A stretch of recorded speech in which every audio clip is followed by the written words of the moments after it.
Hello दोस्तों, Prince classes के online platform पर आप सभी का हार्दिक स्वागत एवं अभिनंदन। दोस्तों, आगे हमने क्लास 11th केमिस्ट्री के चैप्टर नंबर 3 की बात कर रहे थे, पीरियोडिक टेबल, आवर्त सारणी। और आवर्त सारणी को हम विस्तार से पढ़ रहे थे और उसी के अंदर हमने तीन पार्ट में डिवाइड करके आवर्त सारणी को पढ़ा। पार्ट ए कंप्लीट हो गया, पार्ट बी कंप्लीट हो गया, पार्ट सी के अंदर हमने आवर्त सारणी को पूर्ण विस्तार से समझने का पूरा प्रयास किया और आवर्त सारणी में कितने तत्व हैं और उसके क्या इलेक्ट्रॉनिक विन्यास हैं और किस ब्लॉक में कौन से तत्व आते हैं, इसकी हमने बात करी। और उसी से संबंधित कुछ सवाल हैं जिसको आपके समक्ष रख रहा हूं और इन सवाल को आपको देख करके आंसर भी देना है वीडियो को पॉज करके, और हम भी यहाँ विस्तार से समझाएंगे कि इसका सही आंसर क्या होगा।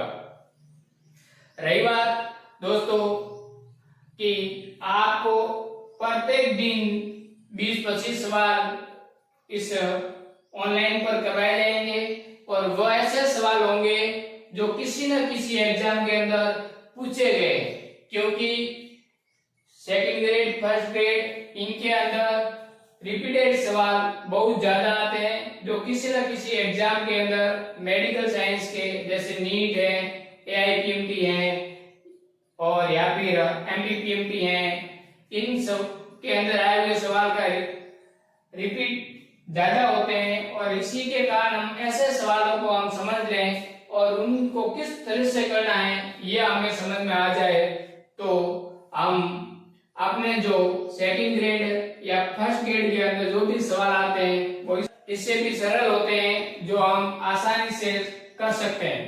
दोस्तों, अब हम बात करेंगे कुछ महत्वपूर्ण सवालों के बारे में। आपसे निवेदन करना चाहूंगा कि यदि आप नए हो तो वीडियो को लाइक शेयर सब्सक्राइब जरूर करें और पुराने दोस्तों से भी मैं निवेदन करना चाहूंगा कि वीडियो को ज्यादा से ज्यादा ग्रुप के अंदर शेयर करें, ताकि हमारी जो मंशा है कि इस प्लेटफॉर्म को बहुत बड़ा और अच्छा कंटेंट देने के लिए, वो भी फ्री के अंदर, वो पूर्ण हो। आगे हम बात करेंगे एक एक करके सवालों के बारे में। दोस्तों, पहला जो सवाल है वो है 33 परमाणु क्रमांक वाला तत्व निम्न परिवार में होगा। अब समझे कि 33 परमाणु क्रमांक और वह किस तत्व का, किस परिवार तत्व निम्न में से कौन से परिवार का होगा। पहला ऑप्शन है हेलोजन का, दूसरा है कार्बन का, तीसरा है बोरॉन का और चौथा है नाइट्रोजन का। जैसे ऐसे सवाल आ जाते हैं और हमें इनका आंसर ढूंढना होता है तो बहुत कठिन होता है, क्योंकि प्रत्येक तत्व का परमाणु क्रमांक हमें याद नहीं रहता है। दोस्तों, मैंने दो लाइन आपको बताई थी, या तो पहले जो वर्ग है उनके तत्वों को याद कर लो परमाणु क्रमांक में, या फिर आप जो अकेले गैसें हैं उनके परमाणु क्रमांक को याद कर लो, और ये भी नहीं हो तो मैजिक नंबर मैंने आगे समझाया था, उससे आप इसको ज्ञात कर सकते हैं। अब हम बात करेंगे कि किस प्रकार से हम इसको निकालें। तो आपको पता है कि जो लास्ट में है हीलियम, नियोन, आर्गन, क्रिप्टॉन और जीनोन, ये अकेली गैसें हैं और इनका परमाणु क्रमांक आपको आना चाहिए। आपको पता है कि इसका जो परमाणु क्रमांक होता है वो 2 होता है। 2 के हमने कितने जोड़े, 8 जोड़े तो कितना आ गया 10। इसके बाद में कितने जोड़े, 10 जोड़े, 8 जोड़े तो कितना आ गया 18। 8 अब कितने जोड़ोगे 18। 18 के अंदर 18 जोड़ोगे तो कितना आएगा 36। आपको पता है क्रिप्टॉन का कितना होता है 36 और ये कितना है 33।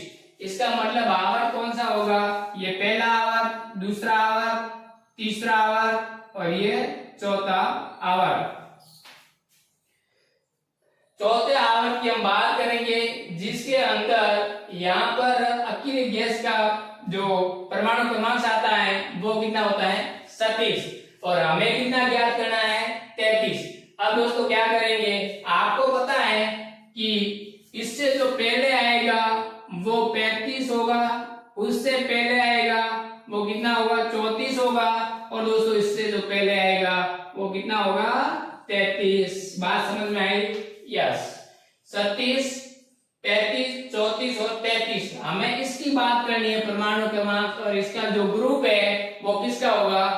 आपको पता है ये अकेली गैस है, ये कौन सा ग्रुप गैस है, अकेली गैस है, और ये हेलोजन फैमिली है, या फिर आपको पता है boron, carbon, nitrogen, oxygen, fluorine और नियोन। ये अकेली गैस है जो कि इस लाइन में आएगी।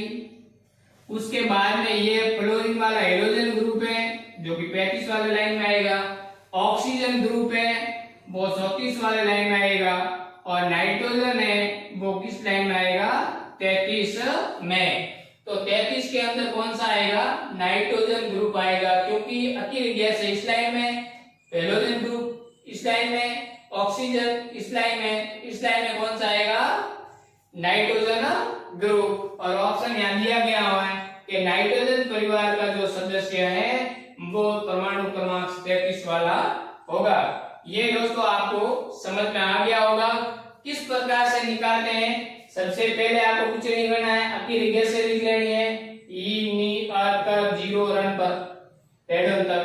अब क्या करना है, एक का पता है 2, उसमें 8 जोड़ दो, मैजिक नंबर हमने बताया था 2, 8, 8, 18, 18, ये आपको मैजिक नंबर बताए थे।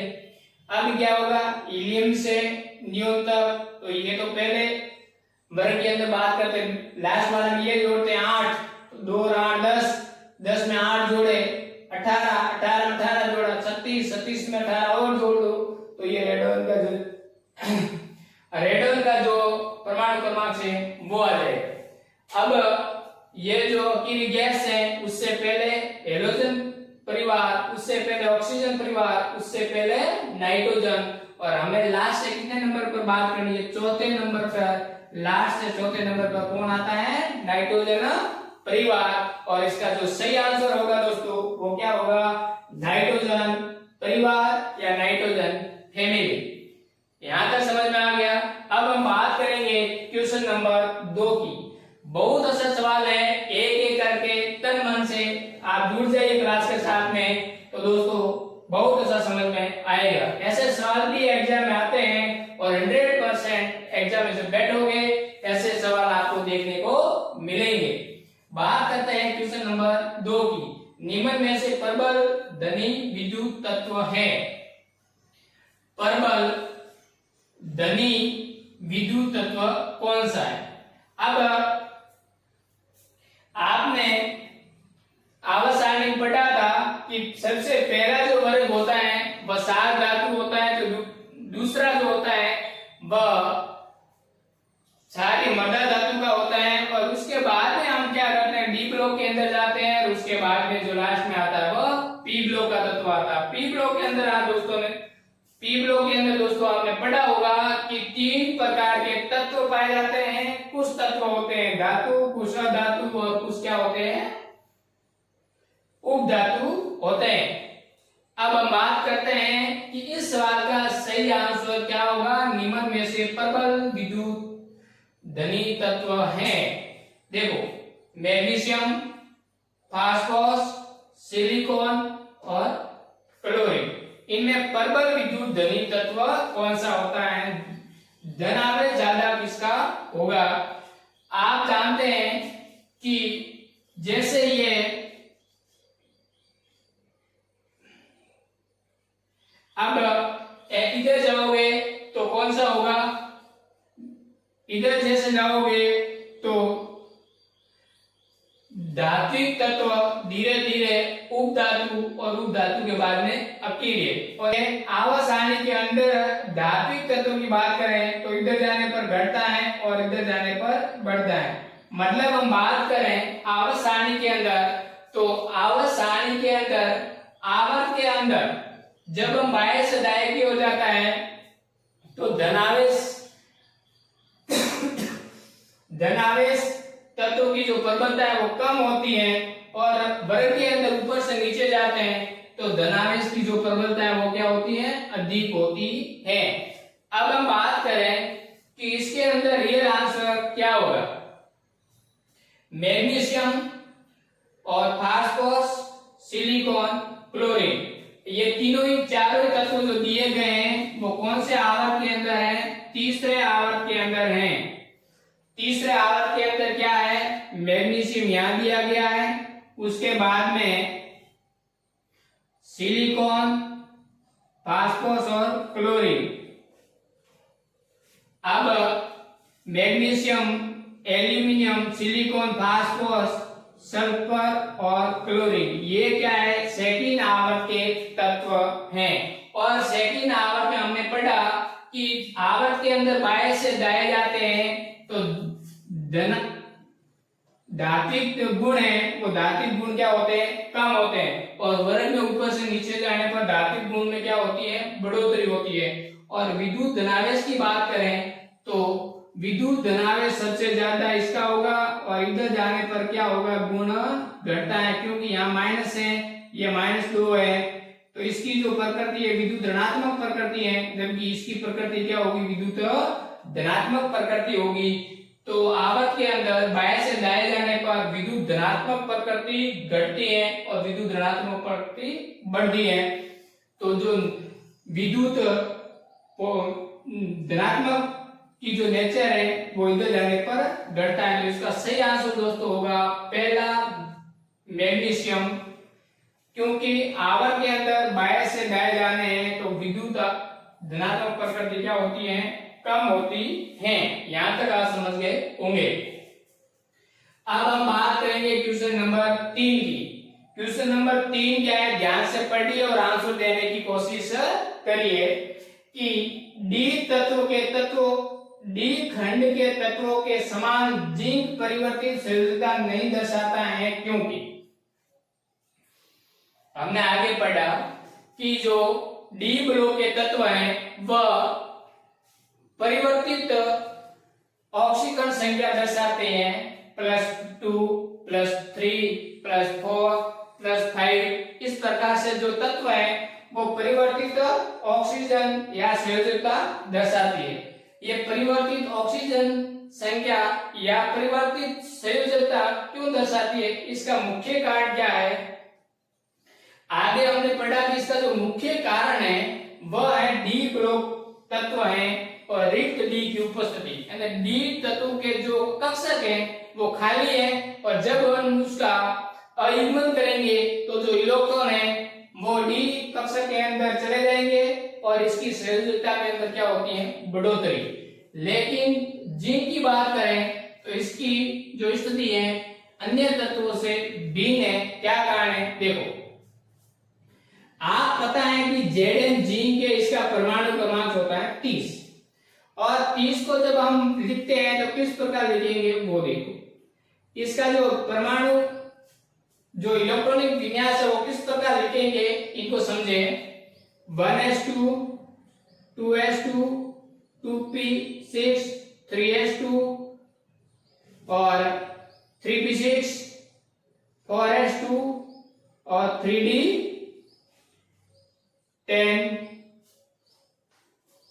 हम ये लिखते हैं 3d10। अब आगे हम बात करेंगे कि आगे आएगा 3d और 4p, और 4p के अंदर यहां कक्षक नहीं है। अब हम इनकी जब बात करेंगे तो d के अंदर कितने तत्व हैं, 1 2 3 4 5 6 7 8 9 10, और इसके अंदर जो D के अंदर कितने इलेक्ट्रॉन है, D कक्षा के अंदर टोटल 10 इलेक्ट्रॉन है, और यहाँ पर D रिक्त D कक्षक, यहाँ रिक्त D कोई भी अनुपस्थित नहीं है, यानी रिक्त डी कक्षक उपस्थिति नहीं होने के कारण जो इसका संयोजकता होती है वो फिक्स होती है और वो कितनी होती है +2। मतलब जीन की जो संयोजकता है +2 होती है और रिक्त डी आगे उपस्थित नहीं होने के कारण ये कितना दर्शाता है +2 संयोजकता दर्शाता है जिंक, क्योंकि डी कक्षक पूर्ण रूप से भरा हुआ है और पूर्ण रूप से भरा होने के कारण आगे और डी कक्षक उपस्थित नहीं होने के कारण इस इलेक्ट्रॉनों का अयुग्मन नहीं होगा और जब अयुग्मन नहीं होगा तो इसकी संयोजकता नहीं बढ़ेगी। तो ये कहा गया है कि डी कक्षक के तत्व समान जिंक परिवर्तित संयोजकता नहीं दर्शाता है। इसका कारण क्या है आगे दोस्तों हम पढ़ेंगे कि किसी भी तत्व की संयोजकता किस प्रकार से निकालते हैं। आगे कुछ समय बाद में आपको इसका संपूर्ण वीडियो में एक क्लास बना करके अपलोड करूंगा जिसको आपको समझ लेना है। तो इसका जो कारण होगा वो होगा डी कक्षक पूर्ण पूरित। डी कक्षक क्या है पूर्ण पूरित। आप देख सकते हो कि डी कक्षक पूरा भरा हुआ है, रिक्त डी कक्षक अनुपस्थित है, इसके कारण ये इसका आंसर ये होगा। नेक्स्ट क्वेश्चन दोस्तों चौथा देखें, इसको समझने की कोशिश करें। चौथा क्वेश्चन क्या है इसके बारे में आपको बात करनी है।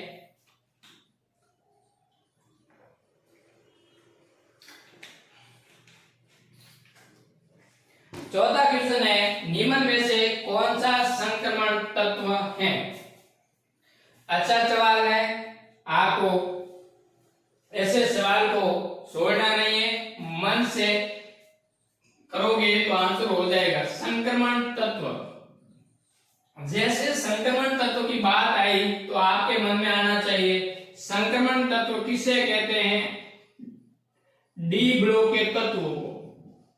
डी ब्लॉक के तत्वों को क्या कहते हैं संक्रमण तत्व। अब आपको ये देखना है कि कौन सा डी ब्लॉक का तत्व है और डी ब्लॉक के तत्वों को क्या कहते हैं संक्रमण तत्व कहते हैं। अब डी ब्लॉक के तत्वों को संक्रमण तत्व कहते हैं। इन चार ऑप्शन में से डी ब्लॉक में कौन सा आएगा, एल्यूमिनियम नहीं आएगा क्योंकि बैगन आलू पी ब्लॉक में है।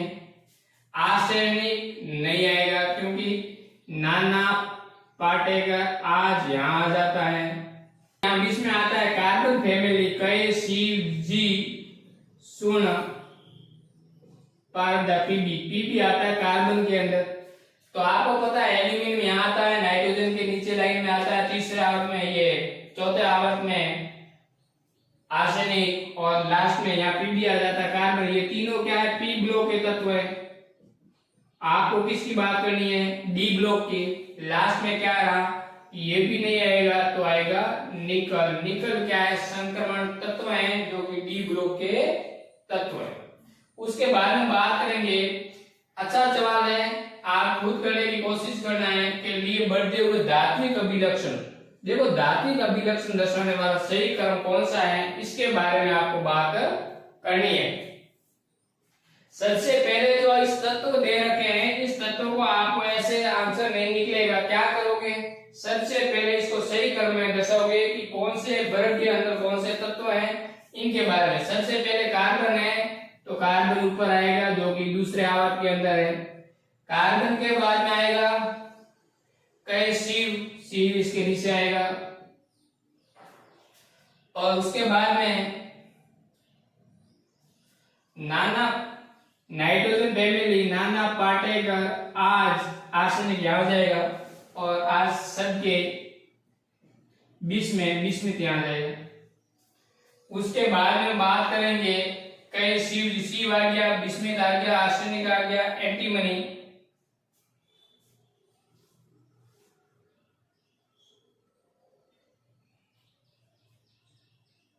एंटीमनी आगे बिस्मित आ गया, मतलब ये तो आ गए हैं। देखो एंटीमनी बिस्मित आ गया, एंटीमनी आ गया, बिस्मित आ गया, आर्सेनिक आ गया और सिलिकॉन आ गया और कार्बन आ गया।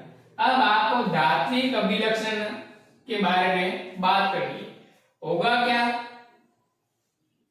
कि निम्न में से कौन सा धात्विक अभिलक्षण दर्शाने वाला सही क्रम है। आपको आर्य क्रम में लिखना है, सबसे कम है वो आपको लिखना है पहले, और उसके बाद में धात्विक अभिलक्षण दर्शाने वाला सही क्रम है। आपको जानते हैं कि ऊपर से नीचे जाने पर जो धात्विक गुण है, ऊपर से नीचे जाने पर धात्विक गुण में क्या होती है, बढ़ोतरी होती है।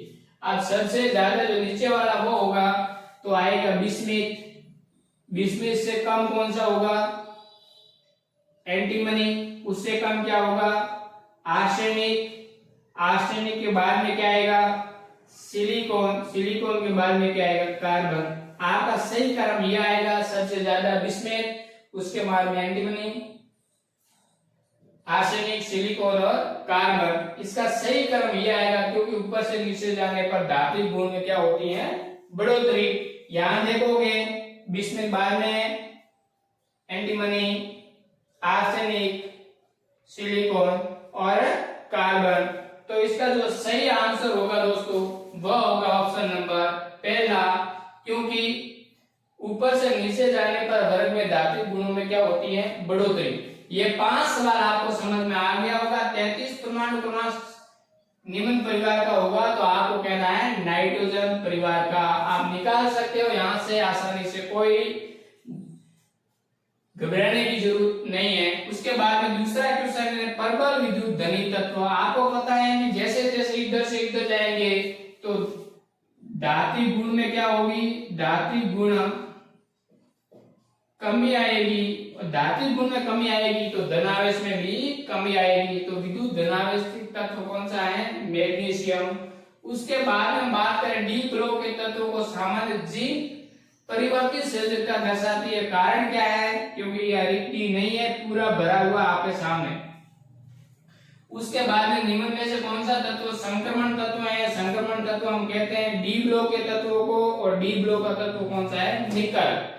उसके बाद में हम कहते हैं इसके धात्विक गुणधर्म या धात्विक अभिलक्षण का दर्शाने वाला गुण। हमने कहा कि इधर जाते हैं तो धात्विक गुण में कमी आती है, लेकिन ऊपर से नीचे जाते हैं वर्ग के अंदर तो धात्विक गुण क्या होता है, बढ़ोतरी होती है। सबसे पहले हम इन तत्वों को इसके आवर्त और वर्ग के अंदर व्यवस्थित कर देंगे, और उसके बाद हम देखेंगे जो सबसे नीचे है उसकी धात्विक गुण क्या है, ज्यादा, और सबसे ऊपर है इसका धात्विक गुण क्या हो जाएगा, कम। और जो इसका सही आंसर होगा वो ऑप्शन नंबर पहला। यहां तक समझ में आ गया होगा दोस्तों, तो एक लाइक जरूर बनता है ताकि अगला टॉपिक बात करें। जितना लाइक करोगे उतने अच्छे सवाल आपके सामने रखूंगा। नेक्स्ट बात करेंगे और 5 क्वेश्चन की जो आपके समक्ष रखूंगा अभी।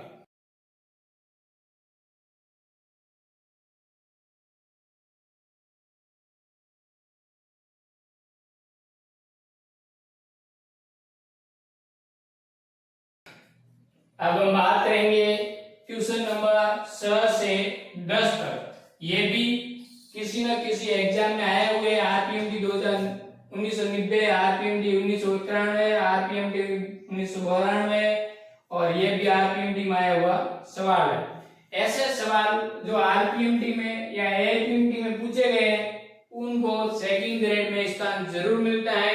ऐसे सवाल को आपको मिलान भी करना चाहिए और ज्यादा से ज्यादा प्रैक्टिस सवालों की करनी चाहिए, ताकि क्या होता है कि एग्जाम में जब बैठते हैं तो ज्यादा से ज्यादा सवाल हम अटेंड कर सके। अब बात करते हैं क्वेश्चन नंबर 7। इलेक्ट्रॉनिक विन्यास दिया गया है और उस तत्व को आपको पहचान करनी है जो इलेक्ट्रॉन विन्यास ये दिया गया है। इसी समूह में इनके नीचे आने वाले तत्व का परमाणु क्रमांक कितना होगा। अब दोस्तों क्या हुआ, इसके नीचे कौन सा तत्व आएगा और उस तत्व का भी क्या ज्ञात करना है, परमाणु क्रमांक। ऐसे सवाल के लिए लाइक जरूर बनता है और लाइक करिए दोस्तों वीडियो को, ताकि आगे और इससे ज्यादा डिफिकल्ट और आसान सवाल को भी आपके सामने लाऊं, और आसान से आसान सवाल और हार्ड से हार्ड सवाल आसान तरीके से किस प्रकार करते हैं इसके बारे में भी आगे हम जानेंगे। अब सवाल क्या है, उस तत्व का इलेक्ट्रॉन विन्यास दिया गया तत्व का ये इलेक्ट्रॉनिक विन्यास है। और इलेक्ट्रॉनिक विन्यास के बाद में क्या कहा गया है, इनके नीचे आने वाले तत्वों का परमाणु क्रमांक आपको बताना है। अब ऐसे सवाल को देकर के छोड़ना नहीं है, आसान होता है ऐसे सवाल को करना। आप जानते हैं कि ये किस आवर्त का तत्व होगा, तो आपको पता है आवर्त कौन सा होगा, लास्ट में n का बड़ा मान है 3, तो तीसरे आवर्त की बात चल रही है। अब ब्लॉक कौन सा है, p ब्लॉक, क्योंकि लास्ट इलेक्ट्रॉन का प्रवेश कर रहा है, लास्ट जो इलेक्ट्रॉन है वह p उपकोष में प्रवेश कर रहा है, और p उपकोष में प्रवेश कर रहा है, इसका मतलब लास्ट एक तत्व होगा, ये p ब्लॉक का तत्व होगा। आपने पहचान कर ली कि आवर्त नंबर 3 की बात चल रही है। किस तत्व का इलेक्ट्रॉन विन्यास दे रखा है, p ब्लॉक का इलेक्ट्रॉन विन्यास दे रखा है, और तीसरे के अंदर p ब्लॉक का इलेक्ट्रॉन विन्यास दे रखा है। आपको पता है कि दूसरे के अंदर जब हम दूसरा आवर्त लिखते हैं, दूसरा आवर्त उसके अंदर p ब्लॉक का जो तत्व होता है उसके अंदर क्या होता है, पहले बोरॉन आता है, फिर कार्बन आता है, नाइट्रोजन आता है और ऑक्सीजन आता है। आपको पता है p1 के अंदर बोरॉन, p2 के अंदर कार्बन, p3 के अंदर नाइट्रोजन और p4 के अंदर ऑक्सीजन। इसका मतलब दूसरे आवर्त के इसके ऊपर कौन सा तत्व होगा, ऑक्सीजन। और तीसरे के अंदर ये तीसरे आवर्त के अंदर दिया गया तत्व है, क्योंकि p4 है, और p4 यहां आता है 2p4, इसके नीचे तत्व आएंगे। अब ऑड स्टार और फिर आएगा ऑड स्टार से, और टीपो आपको पता है ऑड स्टार से टीपो, इनके पूरे तत्व। अब आपको क्या करना है, ये है दूसरे आवर्त में, जो कि ये किस आवर्त की बात कर रहा है, अधिकतम मान कितना है इनका 3, तीसरे आवर्त की बात कर रहा है। इलेक्ट्रॉन विन्यास किसका दे रखा है, सल्फर का। इसके जस्ट नीचे क्या है, सेलेनियम। अब इसका हम क्या करना है, परमाणु क्रमांक ज्ञात करना है। आपको परमाणु क्रमांक ऑक्सीजन का पता होना चाहिए, तो इसका भी हम ज्ञात कर सकते हैं। ऑक्सीजन का परमाणु क्रमांक कितना होता है, आप सभी को पता है ऑक्सीजन का परमाणु क्रमांक होता है 8। 8 के बाद में कितना जोड़ोगे कि इसका परमाणु क्रमांक आ जाए, आपको पता है 8 के बाद हम 8 जोड़ेंगे तो कितना हो जाएगा। सल्फर का परमाणु क्रमांक होता है 16, सल्फर का परमाणु क्रमांक 16 होता है, तो इससे आगे हम क्या आ जाते हैं, थर्ड आवर्त के अंदर। थर्ड आवर्त के अंदर आपको पता है कि डी ब्लॉक की शुरुआत हो जाती है, 10 तत्व अन्य आकर के अंदर जुड़ जाते हैं, जिसे हम 8 नहीं जोड़ेंगे, कितना जोड़ेंगे, 18 जोड़ेंगे। 18 जोड़ दिया। अब 18 जोड़ने के बाद इन दोनों को जोड़ेंगे तो कितना हो जाएगा, 16 और 18 20 और 34। तो ये सेलेनियम का जो परमाणु क्रमांक है वो कितना हो जाएगा, 34। तो इसका जो परमाणु क्रमांक होगा वो कितना होगा, 34। यहां तक आप समझ में आ गई होगी। अब देखो दूसरा क्वेश्चन 7वें नंबर पे क्या क्वेश्चन है, लिथियम बेरिलियम कार्बन नाइट्रोजन में दीर्घतम आकार किसका है, बड़ा आकार किसका है। आपको आकार के बारे में आए तब हमेशा ध्यान रखना कि आकार, जो आकार है, साइज है एलिमेंट्स की, वो वर्ग के अंदर बढ़ती है, आवर्त के अंदर हम साइज की बात करें, आकार की बात करें, आकार या साइज, आपको दो बातों में ध्यान रखना है, एक तो आवर्त और एक वर्ग। आवर्त के अंदर क्या करेंगे, बाएं से दाएं जाने पर घटती है, और वर्ग के अंदर ऊपर से नीचे जाएंगे तो क्या होगी, बढ़ती है।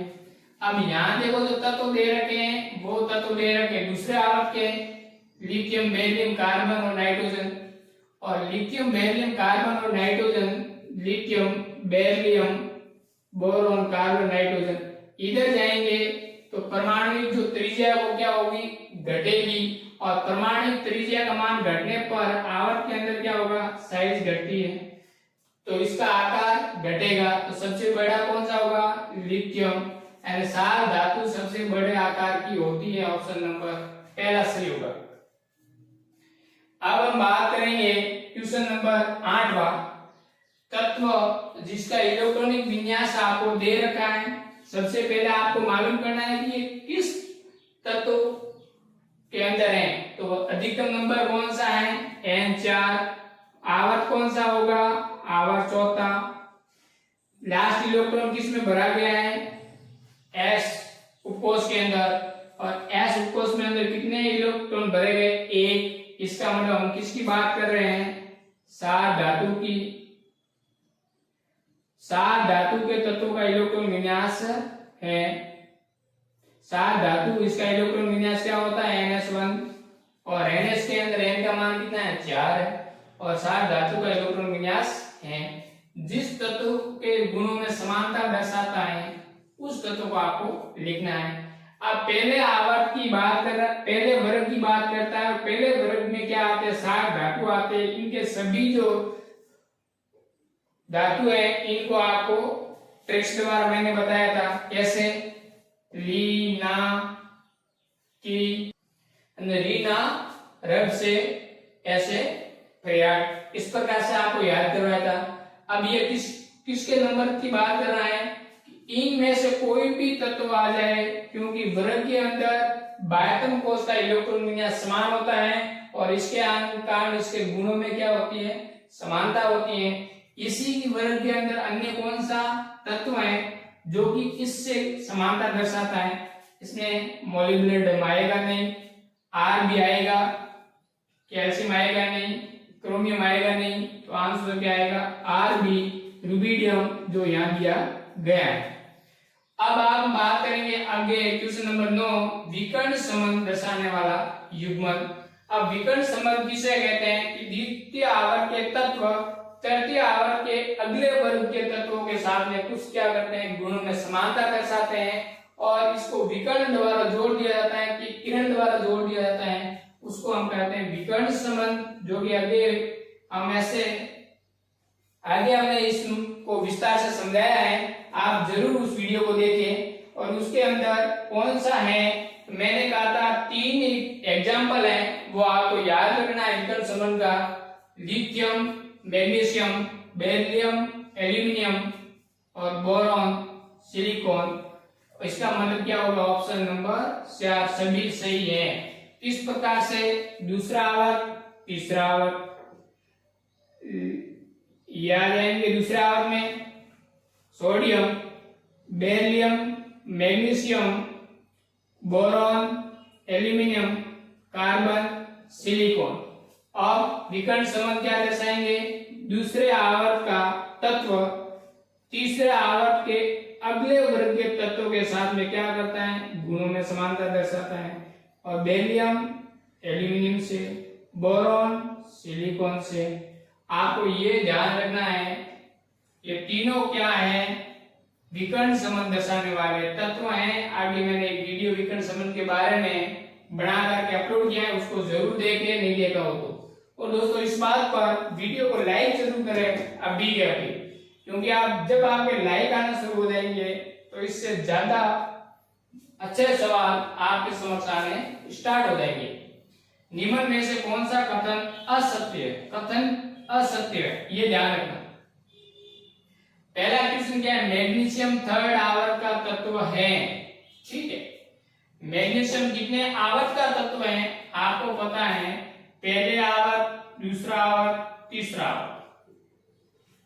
पहले आवर्त में 2 तत्व आते हैं, हाइड्रोजन हीलियम, यहाँ लिथियम बेरिलियम और सोडियम मैग्नीशियम। किसका है, थर्ड आवर्त। ठीक बात, मैग्नीशियम सेकंड आवर्त का तत्व है, सही बात का। पहले आवर्त के अंदर ये आएंगे और दूसरे आवर्त के अंदर ये आएंगे, बेरिलियम मैग्नीशियम। अच्छी बात है, सही बात है, मैग्नीशियम है वो सेकेंड वर्ग का तत्व है। मैग्नीशियम कैल्शियम दोनों समान वर्ग के, आपको पता है बेटा, मांगे कार, ये दोनों समान वर्ग का है, सही बात है, ये भी सही है। लिथियम मैग्नीशियम दोनों समान वर्ग है, ये गलत है। लिथियम यहाँ आएगा, मैग्नीशियम ये आएगा। लिथियम पहले वर्ग का है, मैग्नीशियम सेकंड वर्ग का है, तो ये गलत है। और आपको पूछा क्या है, कौन सा गलत है? चौथा नंबर है वो गलत होगा कि लिथियम और मैग्नीशियम समान वर्ग के नहीं होंगे। इसके वर्ग और इसके आवरण दोनों ही क्या है? असमान है, भिन्न है। यहां तक आपको समझ में आ गया होगा तो एक बार स्क्रीनशॉट जरूर लें और वीडियो को ज्यादा से ज्यादा ग्रुपों के अंदर शेयर करें, ताकि इससे अधिक महत्वपूर्ण सवाल आपके समक्ष रख सकूं।